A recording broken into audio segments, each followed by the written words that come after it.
You're live. Good evening, and thank you for all for attending ACAP, or Adult Children of Aging Parents. Thank you for all that are here virtually and all that are here in person. Our program is offered each month on the third Thursday at 6 p.m. And you can come join us here at First Baptist in Greensboro as well, or through our YouTube page or Facebook Live. You can subscribe to those pages so you're aware of what's going on. Tonight, you can go to our website at ACAP Guilford County to learn more about our programs. You can email us at acapguilfordcounty@gmail.com if there's any questions you have about the presentations, anything you would like to hear, get more information on our expert speakers. And of course, we also offer podcasts with additional information and some from expert speakers in the community, and those are from all of our chapters, not just here in Guilford County. So there's chapters with all over North Carolina as well. ACAP is made possible by also our leadership team. We have a wonderful leadership team made up of professionals in the community through different organizations. So I want to say thank you to our leadership team as well for making ACAP possible. We also have core sponsors here in Guilford County that have made a commitment to ACAP that, provide and give sponsorship. So these meetings are possible. Griswold Home Care, they provide caregiving services. Providence Place, they offer multi-level care facility here in the Guilford County area. Booth, Harrington, and Johns, they are attorneys at law. They practice elder law. And Health Team Advantage, where you can talk to them about your insurance needs. So I want to go ahead and talk about tonight's presentation. So we have made tonight's presentation and next month's presentation into a two-part series. And we're going to talk about, these difficult conversations we have with our families. And tonight's topic is really going to focus on those difficult discussions with your parents and making decisions and making plans. And so we have brought in an expert speaker tonight to talk about this. And it's Dr. Cheryl Greenberg. And I'm going to read you her bio before she comes up here. Dr. Cheryl Greenberg is a life coach for seniors and their families who are in transition. With her guidance and support, clients who are dealing with health issues, including dementias, learn about changes, caregiving, and navigating the feelings that arise with these illnesses. Clients who are reaching for new roles and adventures explore possibilities and plan satisfying paths. Cheryl's doctorate focused on adult development and memory improvement for older adults. She has taught and worked as an administrator or consultant at the University of North Carolina at Greensboro, retirement living communities, and schools in several states. She currently speaks and writes about healthy paths for older adults and volunteers for these organizations and supports seniors such as Adult Children of Aging Parents, AARP, the Alzheimer's Association, and the Triad Retirement Living Association. So now I'm going to turn the floor over to Dr. Cheryl Greenberg to present on this wonderful topic. Thank you. Thank you so much. I'm going to surprise you all because I don't look anything like that picture. I'm really delighted to be here tonight because I think that this is an incredibly important discussion we're going to have tonight and then again next month with a slightly different focus. I can't tell you how often when I'm coaching, the very first question that comes up is, how do I talk to my parents? My parents have this problem or that problem, and we just can't discuss it. When we try to discuss it, it's what we call a difficult conversation. So I want to ask you what exactly a difficult conversation is. Next slide, please.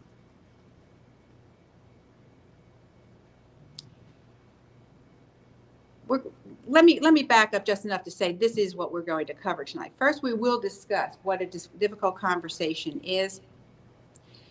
Then we're going to talk about how we fit into that role as adult children of aging parents. How do we fit into that conversation? What's our responsibility? What's our understandings? What are our needs?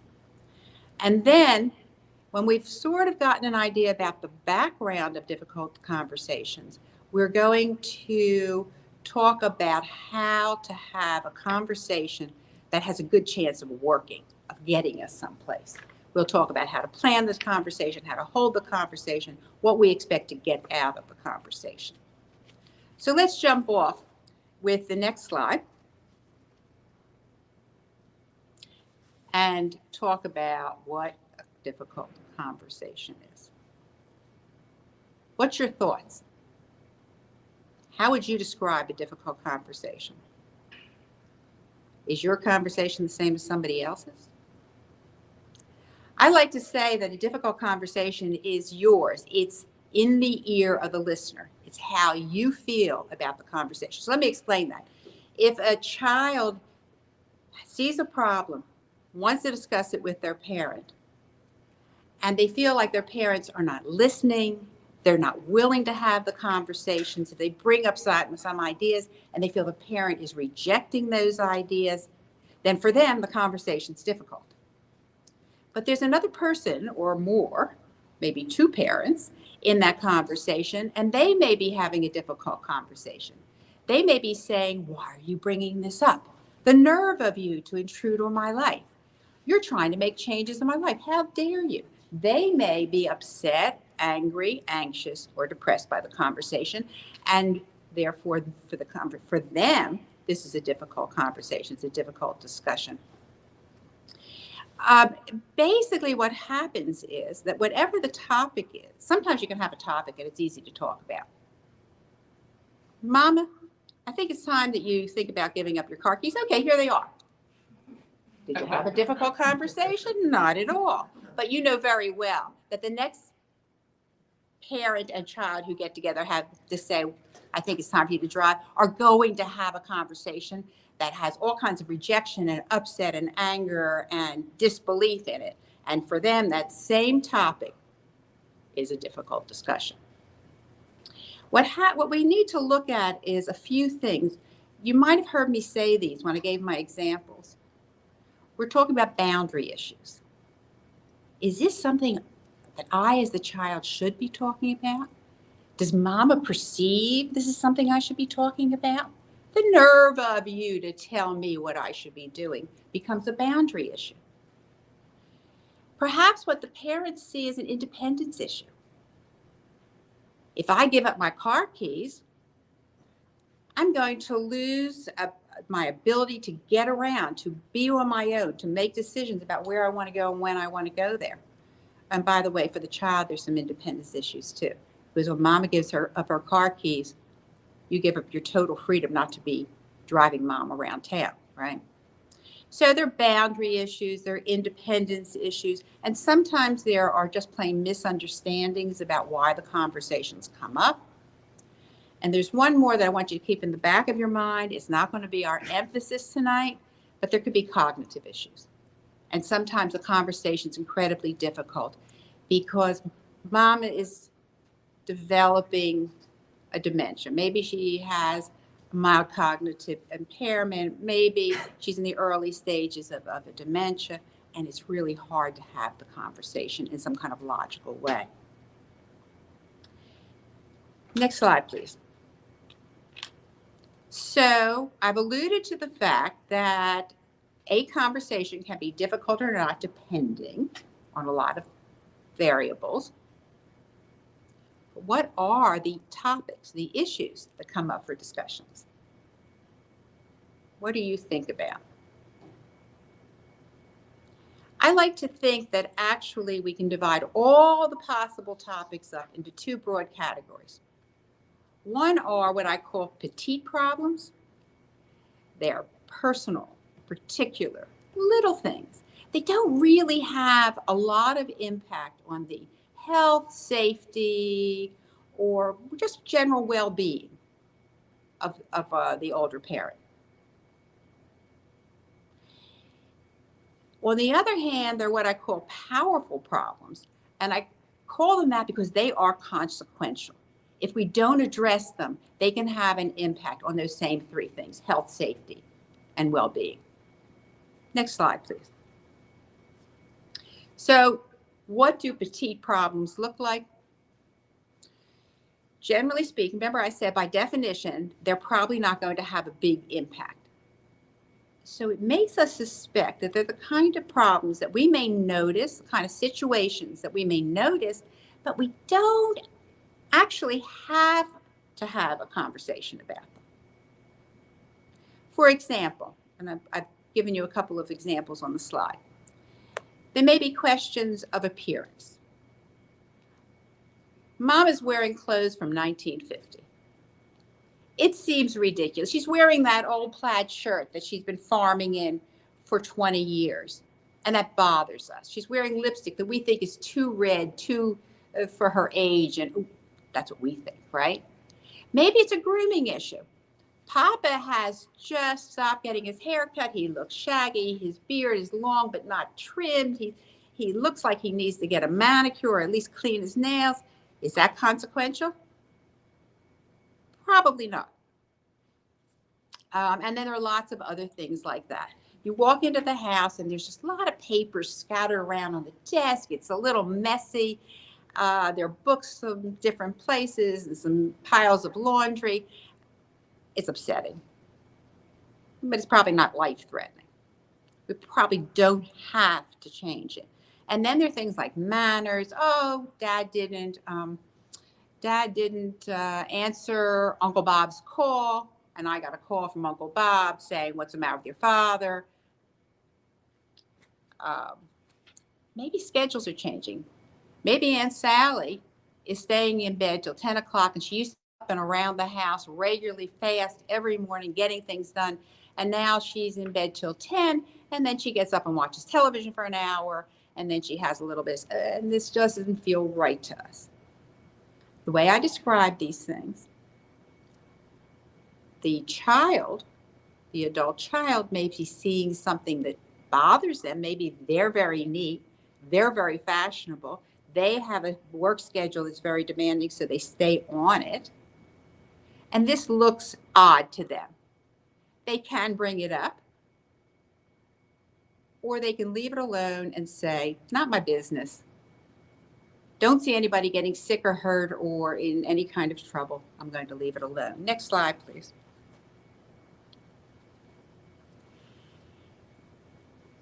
It's not that those problems aren't potentially consequential,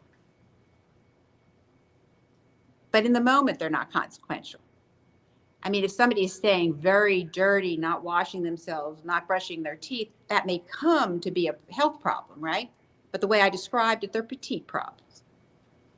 Consequential problems, though, are all over the place, important, and they vary from person to person. So as I go through some of these, and there'll be a lot of them on the slides. I'm not going to talk about every single one of them in depth. I just want you to start to think for yourself, what's a problem that I'm dealing with professionally with somebody I'm caring for, that I'm dealing with in my family, that as a child of an aging parent is having an impact on their lives and maybe my life as well. And I want to stop for a minute, and I just heard myself say something that I want to emphasize. This is the adult children of aging parents. This is ACAP. And so our focus is on adult children of aging parents. But many of us are care providers for other loved ones, for friends, or we're professionals who are providing care for individuals who are aging. These topics all apply.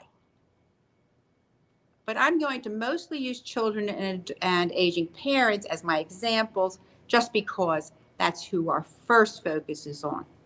So let's think of some of the things that might come up that we really want to pay pretty careful attention to, that if we don't pay attention to them, may result in problems of safety, health, or well-being.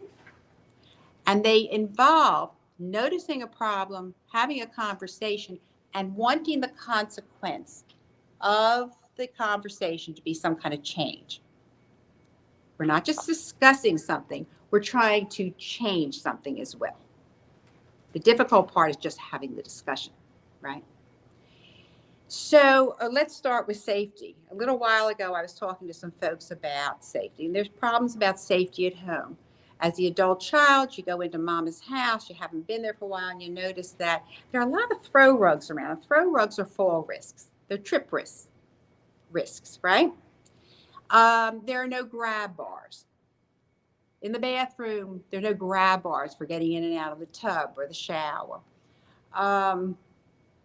Maybe there are a lot of papers near the stove. There's the issue that comes up all the time about driving. You go to mom, you go to see mama, and you notice that there is a dent in her car. Right? What does that mean? Do we have to have a discussion about that? Maybe you go back a few times and there are more dents. Now we're really concerned. We can all drive into a pole in a parking lot, but several dents become a real flag, don't they?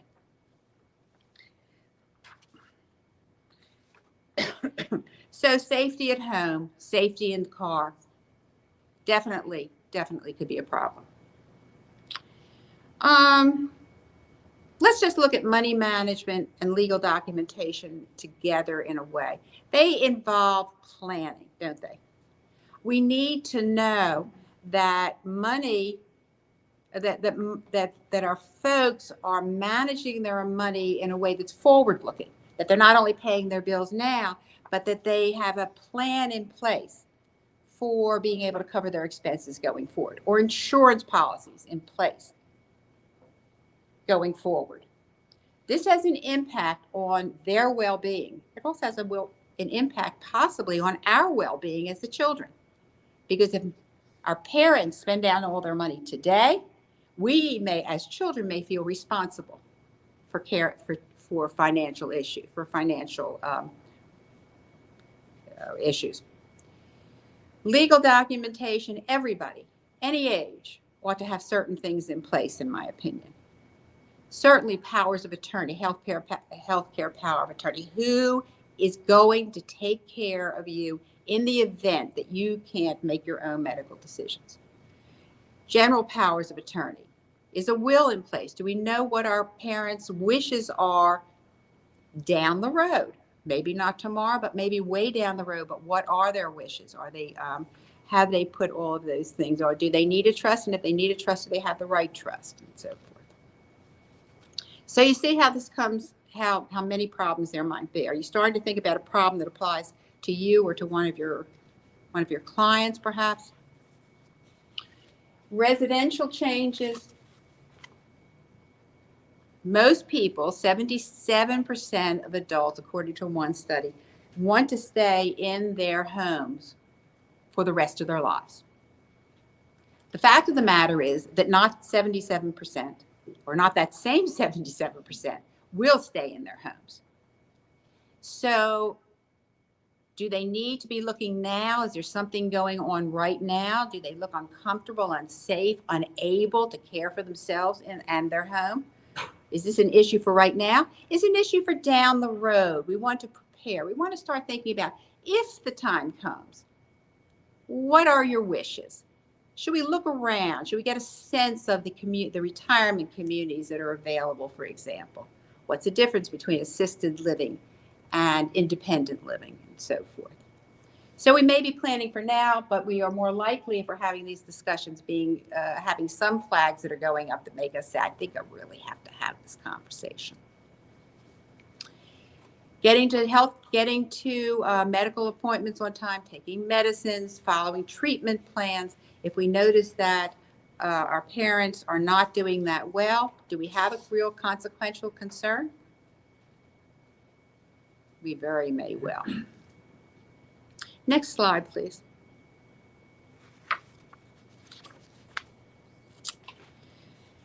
And we can go on and on. But I told you I wasn't going to tell you everything about all of them, but just think about that. Relationships with families and friends. I just said a little bit ago, Dad didn't call Uncle Bob back. He called, he didn't return, but Dad didn't return the call. Is that a big deal? Why did I put it in the consequential slide? Because if people are really tanking on their social relationships, if they're self-isolating, this creates a risk for their health, for the health of their bodies and the health of their brains. So it is not if there's a lot of family strife, friend strife, social isolation, we want to know about it. Have a conversation to see if we can change something. Care providers. Care providers. Have you tried to say to your parent, I think you could use a little bit of help here? I'm going to call Griswold and I want you to have a conversation with them. And mama says, not on your life. Then we're going to have a conversation. It's going to be a little bit hard to navigate. And we're going to talk in a minute about how you have that conversation. I put down travel because I wanted to show you that there are just so many types of conversations. And some of them, it would not come up on your, freelance list, right? But even traveling can become a problem.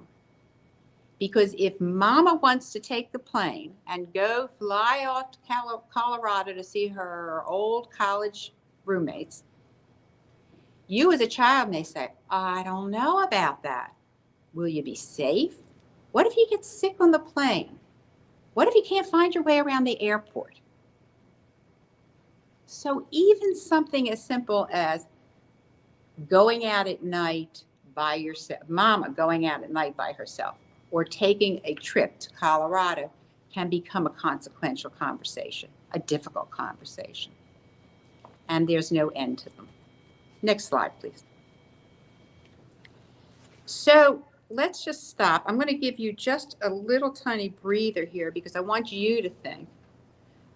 Just sort of scan your memories or talk to the person next to you or write a note to yourself about what you think of as a petite problem, what you think of as a consequential problem. What's an example in your head, particularly of a consequential problem?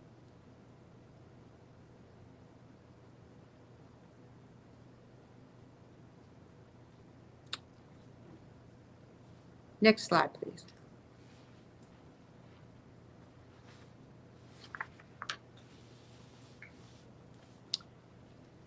So I've been talking a lot. I know that.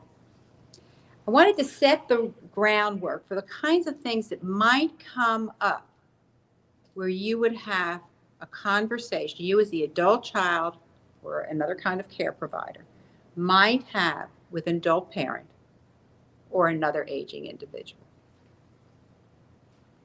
How do you do that? Well, one way to do it is to acknowledge that there's a problem. There's a dent in your car. There are 3 dents in your car. You've got 2 tickets and you got lost last week. I'm taking the car keys. Is that conversation over? Oh no, that conversation is not even starting. That's not a conversation. That may be something that reflects caring, concern, trying to solve a problem, but it is the imposition of one person's will on another person's behavior. Is it going to work? Yeah, maybe. Maybe you'll get the car keys. Will there be damage and hurt feelings and depression and all kinds of upset maybe on both sides? Yeah. So we're going to pull back from that solution and I'm going to introduce you to something. I love the idea of little cues to help people remember things. You heard that my background, my doctorate was in memory improvement for older adults. And I am all over giving people ways to remember, steps or how to do things. And so my way to remember this is the A, B, C, D, E, F's of having a conversation. And the spoiler alert is that the actual taking the car keys is no place near the beginning of the alphabet. A stands for assess and access. I'll explain it as we go along. B is for be clear about the reasons and your roles. Be clear about reasons and roles. C stands for communicate. D stands for decide. Decide about what's next. E is engage. Engage in doing what you decided on. And F just stands for finally. finally will be a few more hints about how you have the conversation. Now the next slide. So what do I mean by assess? As I said, it's easy to just jump into the solution, right? We see the problem, we're going to fix the problem, we're done. But assess is different. Assess is standing back and making sure that we know what we're seeing. We might, for example, the example I used, there are 3 dents in the car. There are 2 citations for running a stop sign. There's 1 incidence of getting lost on the way to the mall, the way to the shopping center. We don't have malls anymore, do we? On the way to the shopping center. What I recommend that we do as adult children is that we carefully note each incident about our concern. And we actually write it down because it is hard to be objective. You know, I'll tell you a little story. A couple of years ago, I was driving someplace with my daughter, and I asked her for directions. And I had been to this place a lot of times. I just couldn't remember how to get there. She immediately said to me, "Mother, I hate when you do that. That just really worries me." She was trying to wipe away my dementia. I didn't have dementia, but she was scared. And so subjectively, my saying I forgot where something was an alarm signal to her. If I then forgot how to get to this place over and over again, she would want to know that. She'd want to objectively notice that I was forgetting something that I should know. So what I recommend is that you take careful notes, either in your head or on paper. You see how things are progressing. You know that pile of paper on the tables that I mentioned, Mama's sloppy desk? Is that something that you see every time you go in? Or did you happen to go in the day that she was busy baking apple pies and she had no time to straighten up the house? The next thing we want to do is we want to really think about what we know about our parents and have as many facts as we can have, knowing that getting some of those facts is going to violate privacy and may be hidden from us. We may not get that information. So if Mama is keeping that messy desk, think back. Was she ever a really neat paper organizer? Is she the kind of person who always got her bills paid on time? Or was she more likely to just let it go till she was really pushed to the wall and the bill had to get paid, and she's busy doing things that she liked more? So is this a change from her usual behavior? It's the change we're worried about, not what she always used to do. Are our parents running out of money? Can we access their money, information about their money? That's one of those health things, money things, legal things, may take some persuasion, or you may never get to those unless you have power of attorney. But if you can get that information, it helps you make decisions about whether there really is a consequential problem. Also, you got to know yourself. You really do need to know yourself. What did I tell you about my daughter? Was she really worried about me in that moment? She was worried about her mama. I mean, oh no, don't tell me there's going to be something wrong with my mother. It was her personal pain, wasn't it? I often work with people who are 50 years old, and they come to me and they say, "My mother's house is so cluttered. We have got to figure out how to get her to declutter that house." And I say, "Yeah, why?" And she said, "Well, someday she may get sick, and then what am I going to do with that house?" That's her problem, not her mother's problem. She may not be doing it in any evil kind of way, but she's really responding to her own discomfort about the future, not what her mother needs in the moment. Does it make some sense to you? So we're going to observe, we're going to figure out who our parents are and who we are in what our roles are and what our feelings are. And then we're going to do one more thing, and that's that access word I mentioned. We're going to assess, but we're going to also access resources. If I need help, where would I get it? How, if my mother needs more information about retirement communities, can I go check them out now? So when I have a conversation, I don't have to say, well, there must be something good out there. We'll go look. I'm already going to know.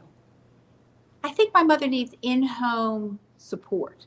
I'm going to already know what the home care agencies are like and who I would contact. I'm going to do so that when I have the conversation, I'm knowledgeable, I'm supportive, I have stuff to give my parent in terms of information. Let's go on.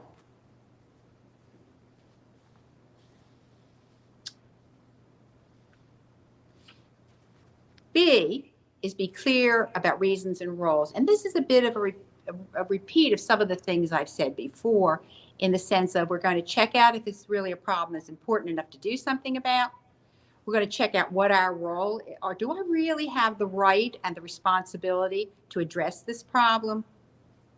And then we're going to, remembering who our parents are, we're going to try to predict how will they feel. Will they feel depressed, anxious, resentful, happy, relieved if we address these problems with them, if we bring up the conversation? What we're doing now is we're preparing ourselves for the conversation. How might our parent feel? How might they respond? How might they react? And then we go on to the next slide.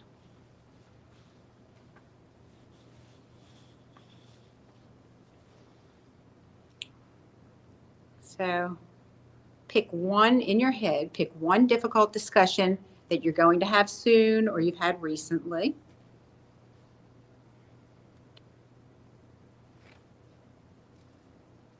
Why do you think it's important? What do you think might happen in that conversation?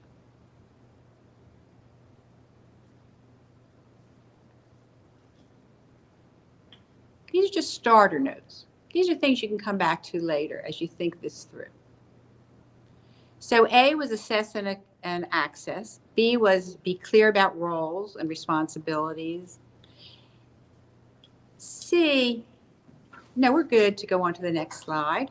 C is communicate. We're there, or we're almost there. Could you do the next slide, Bruce? Thank you. We're almost talking. As much as I'm talking now, you think I would let you talk, right? But not quite yet.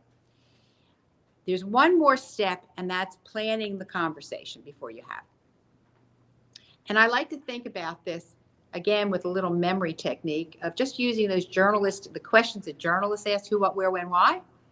In this case, we're going to ask who. Who's the best person to have the conversation? You want to have a difficult conversation? Is this something that your mother will have with you? Or is this a kind of, maybe it's a health question and you're a man and your mother has never told her personal health stuff to a man. Maybe we need a woman to have that conversation. Maybe there's somebody this is a financial question. That's not your expertise, but Cousin Randy is really good at that and she trusts Cousin Randy. So who would be the person who would be the most comfortable fit for this particular conversation? The second thing is, where will you have the conversation? Really, that seems like a no-brainer, but it's not. You want to have that conversation in a place that is quiet, where there's no distractions. You're going to have a difficult conversation, something your parent doesn't want to talk about. Let's have it in a place where they are comfortable, the temperature of the room is good, there aren't interruptions, the grandchildren aren't running around.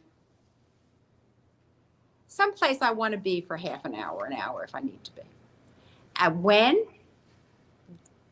Lots of things to think about with when.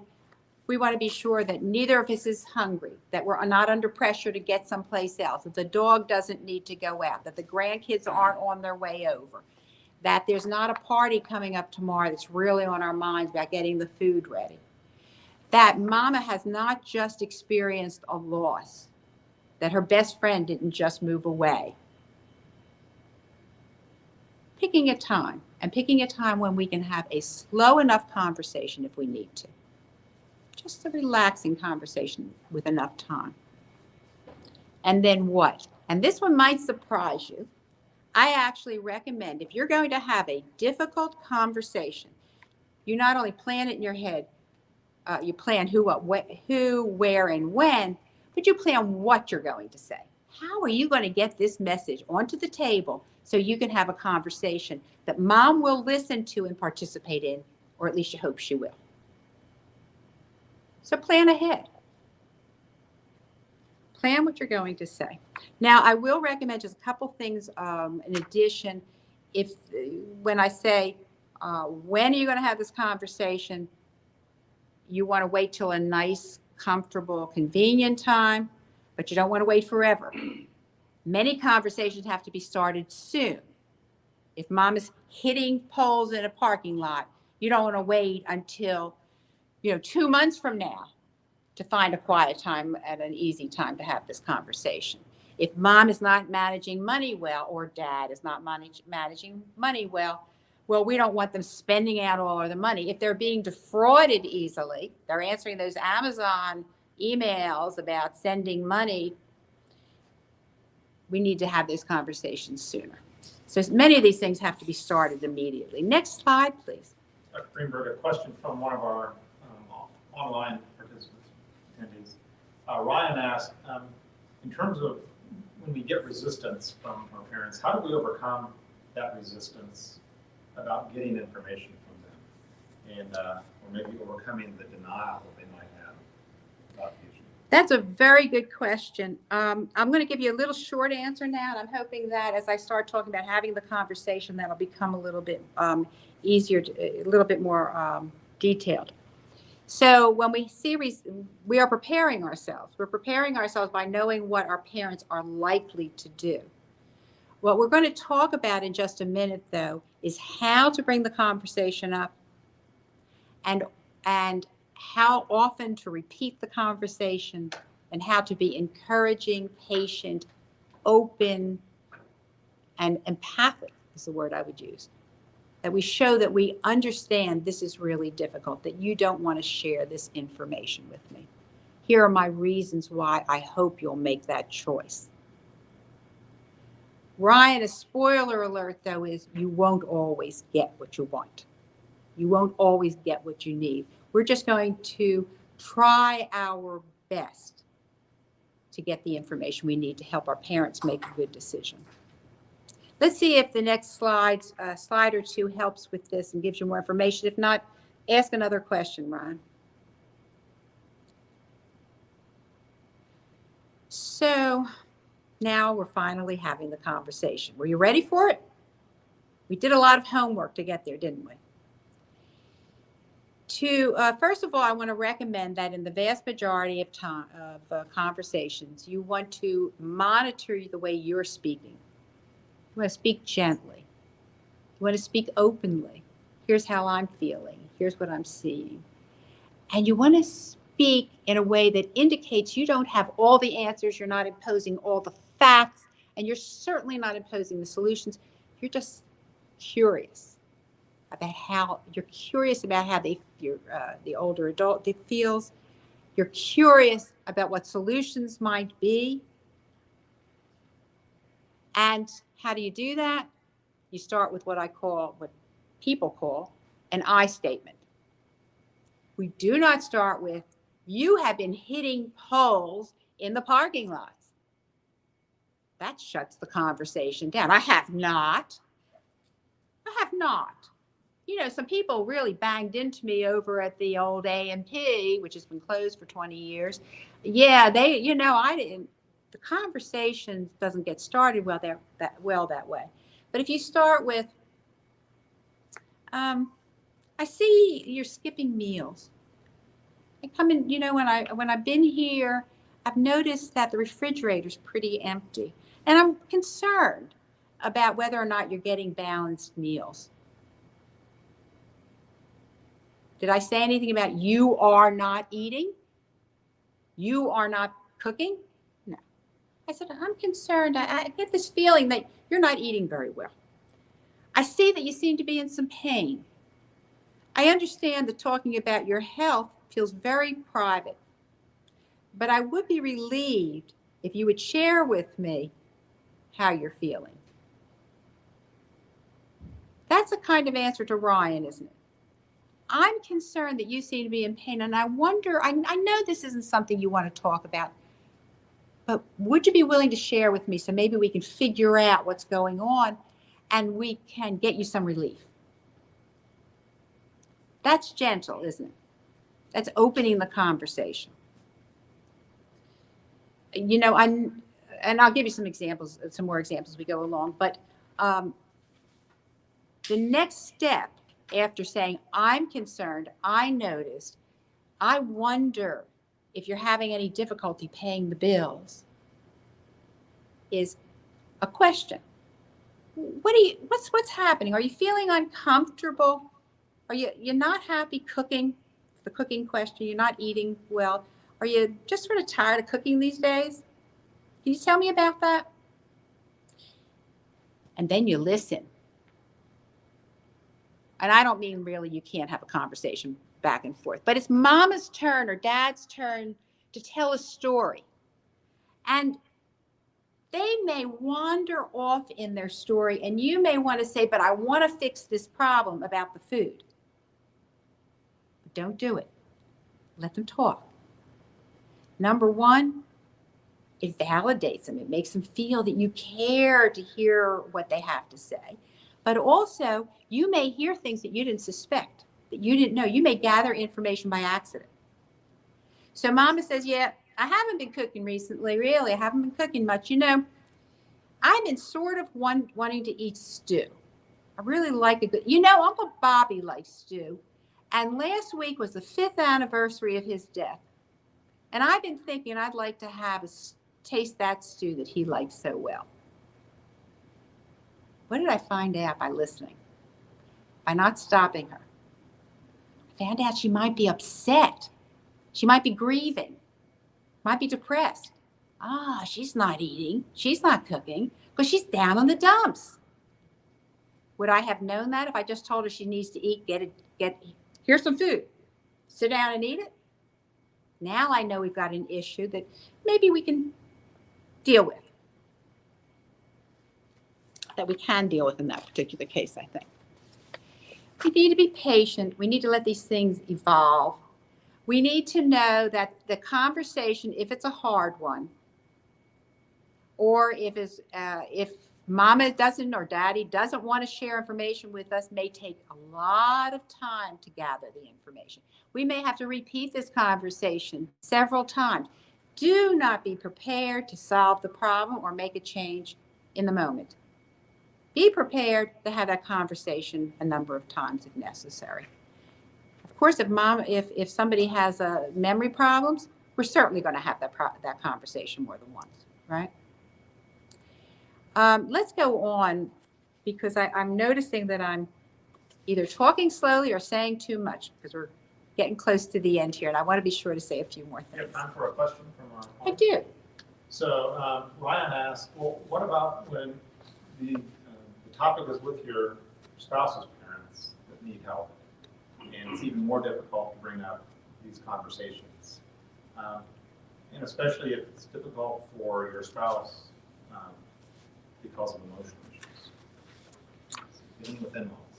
Wow, you know, every relationship, you know, brings different things to the table, and yeah.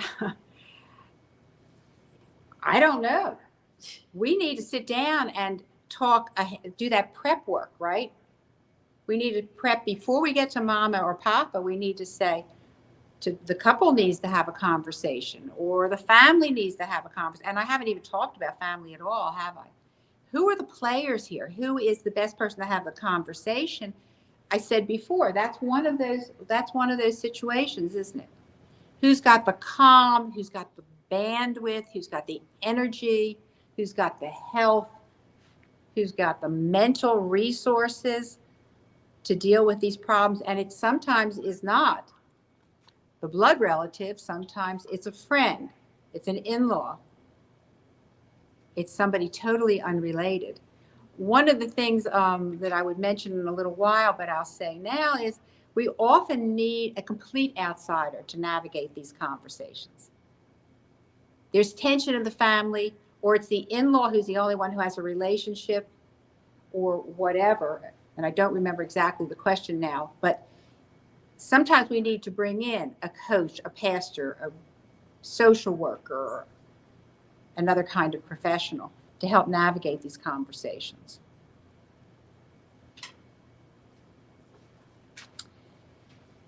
Think for yourself for just a minute, how would you start a conversation?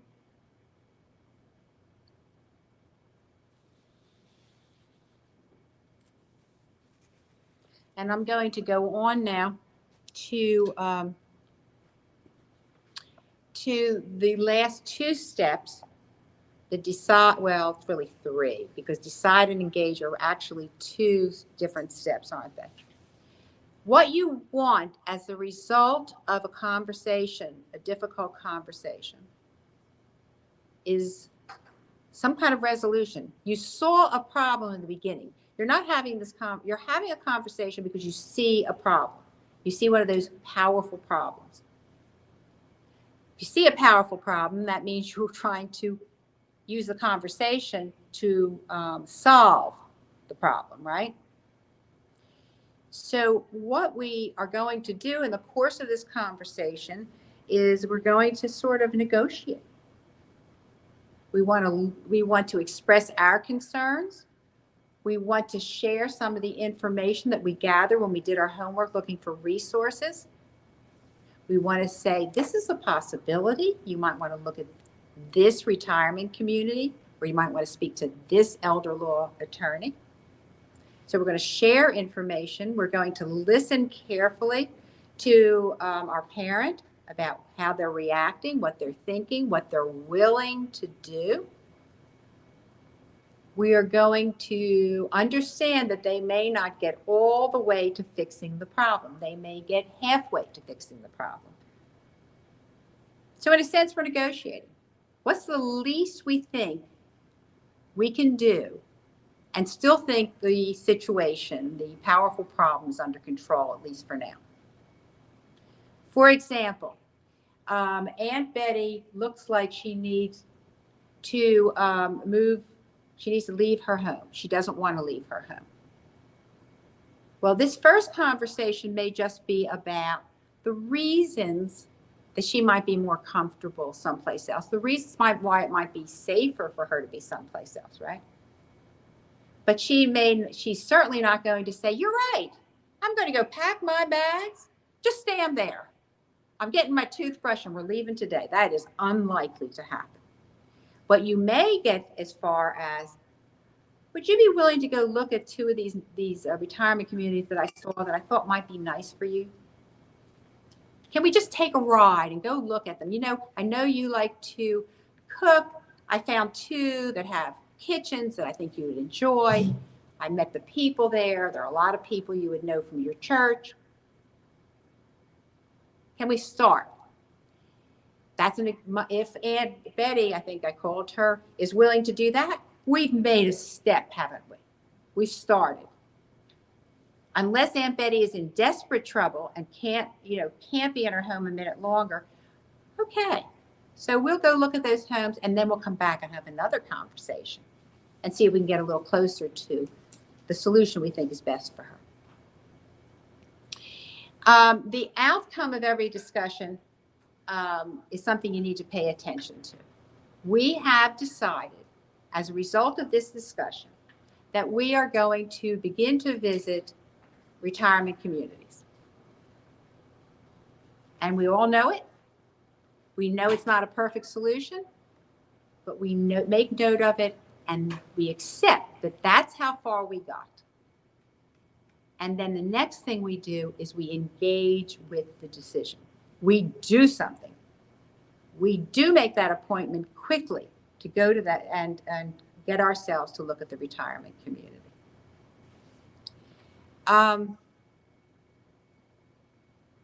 Next slide. I think that there are a couple of things that when I get to my and finally that I want to say to you. And then finally is there is no perfection. There's some expression about the perfection is the enemy of good, something like that. We want to make progress. We have to accept that in most cases we won't have a perfect solution. We just want to move ahead in helping to solve the problem. So we accept the limitations. We continue to reach for patience with our loved one or our client so that we can keep engaging with them. And this is the most important thing. We congratulate ourselves. We don't say, oh, but I could have done it better. I should have gotten further. We say, wow. As the adult child and as the aging parent, we have made progress here. We're closer to being safe, healthy, or having a sense of well-being. Conversation's not over. We'll come back to it, but we're doing well for now. Next slide. I just wanted, I mentioned this a little while ago. I wanted to remind you that you are never alone in these conversations, and that the least likely comfortable conversation is between two people who love each other, know each other well, and really care about each other. They are difficult conversations. So always reach out if it would be helpful. I think it is always helpful to reach out, actually, for programs and agencies and professionals who can provide information. Coming to programs like this provides information, provides support. Oh, I'm not alone. I'm not the only one who's wondering how to get the car keys. And who are these organizations who provide information and actual support? ACAP. We provide this kind of information and support all the time. We have programs monthly. We have the podcast you heard about. But there are others too. AARP is their website is loaded with information you can just download for free and read about any of these powerful problems I mentioned.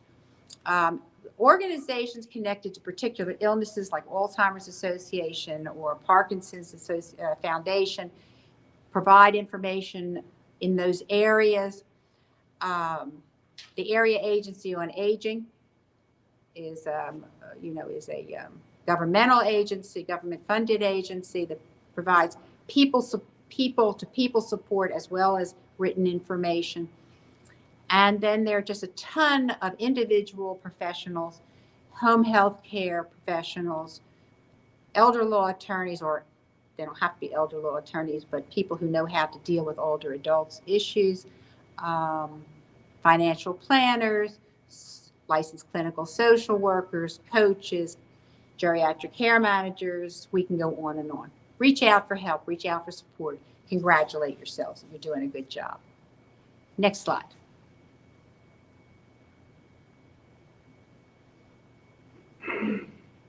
You knew that last slide was going to say questions, didn't you? Do you have any questions? You good? Thank you very much.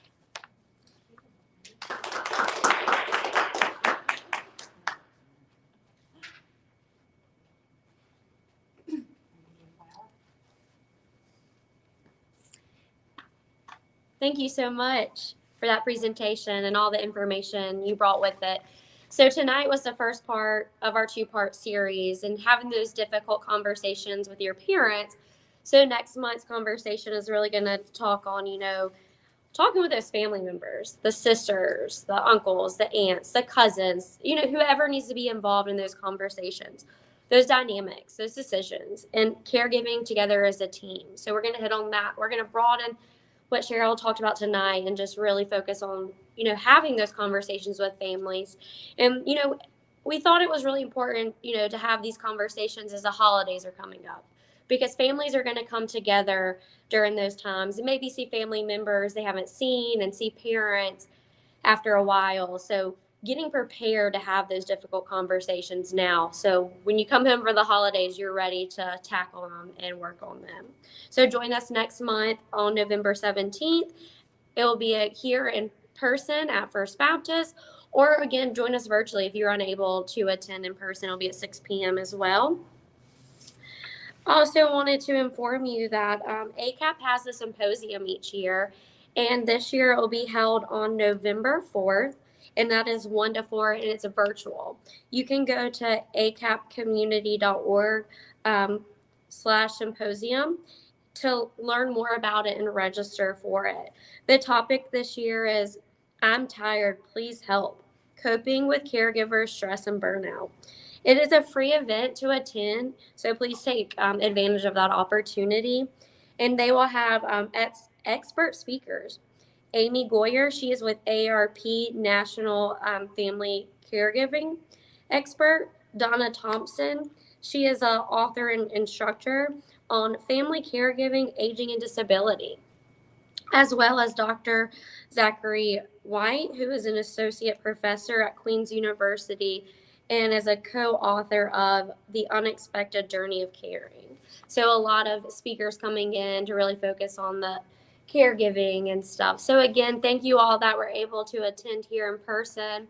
Again, thank you, Dr. Cheryl Greenberg, for that awesome presentation, and everyone that was able to join us virtually. We hope to see you all next month, and you can stay up to date with what's going on in the ACAP community via our Facebook page and our YouTube channel. So thank you all.